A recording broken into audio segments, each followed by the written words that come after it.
જય માતાજી, જય ઝાલાવાડ, જય અશક્તિ। ડૉક્ટર રુદ્રસિંહ જનકસિંહ ઝાલા, પ્રમુખ શ્રી ઝાલાવાડ ક્ષત્રિય સમાજ। આપ સૌ જાણો છો એમ 15 એપ્રિલ 2026ના રોજ મા શક્તિમાની અંતર્ધ્યાન તિથિ એ ચૈત્રવદ તેરસ, આ દિવસે આપણે સમગ્ર ઝાલાવાડ અને ઝાલાવાડ વાસીઓ માતાજીને પ્રાર્થના કરી છે, અરજ કરી છે। શક્તિમાં ઝાલાકુળના જન્મદાત્રી છે, પરંતુ દરેક સમાજના, ઘણા બધા સમાજના કુળદેવી છે, ગામદેવી છે। જ્યારે આ શક્તિમાની અંતર્ધ્યાન તિથિ હોય ત્યારે મારે ખાસ કહેવું પડે કે આપ સૌ દર્શન કરવા પધારો અને માતાજીને અરજ કરો કે સમગ્ર જગત ઉપર એમની મહેર બની રહે અને શાંતિ બની રહે। 15 એપ્રિલ બુધવારના રોજ ખૂબ જ બહોળી સંખ્યામાં દરેક જગ્યાએથી દૂર દૂરથી માતાને અરજ કરવા માટે, મા શક્તિમાને દર્શન કરવા માટે ભક્તજનો આવી રહ્યા છે। તો આ દિવસે એટલી બધી વ્યવસ્થા સાચવવાનો અમારો પ્રયત્ન હોય છે કે બધાને દર્શન થાય, બધાને પૂરતી સગવડતા મળે। પરંતુ એ પણ મારે કહેવું પડે કે આપ સૌ તે દિવસે પધારો ત્યારે માના દર્શન કરો, પ્રાર્થના કરો, અરજ કરો અને ત્યારબાદ ભોજન પ્રસાદ લઈ અને છૂટા પડવાનું હોય છે।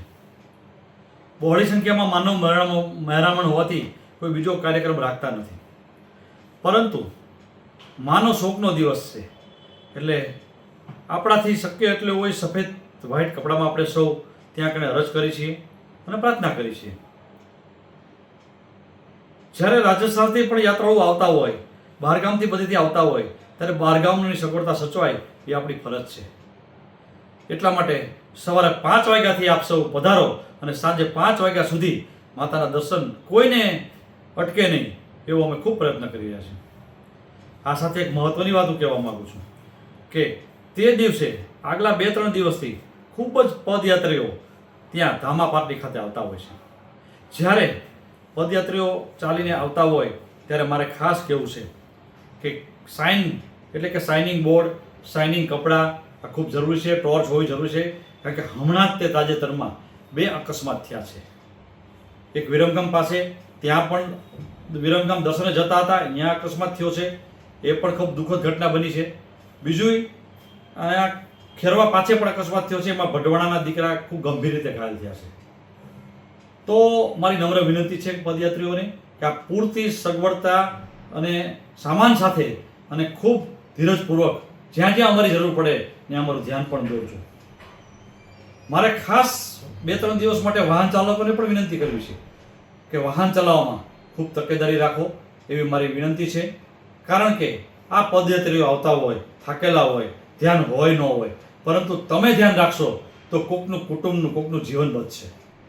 તો હું આજે મારે આ જે વિડીયો જારી કરવાનો મુખ્ય ઉદ્દેશ એ છે કે વાહન ચાલકો પણ ખૂબ ધ્યાન રાખશે અને આ પ્રસંગમાં સૌ આવે, સૌ સારી રીતે દર્શન કરે અને સૌ પ્રાર્થના કરે। જય ઝાલાવાડ, જય હરપાલદેવ, જય શક્તિમાં।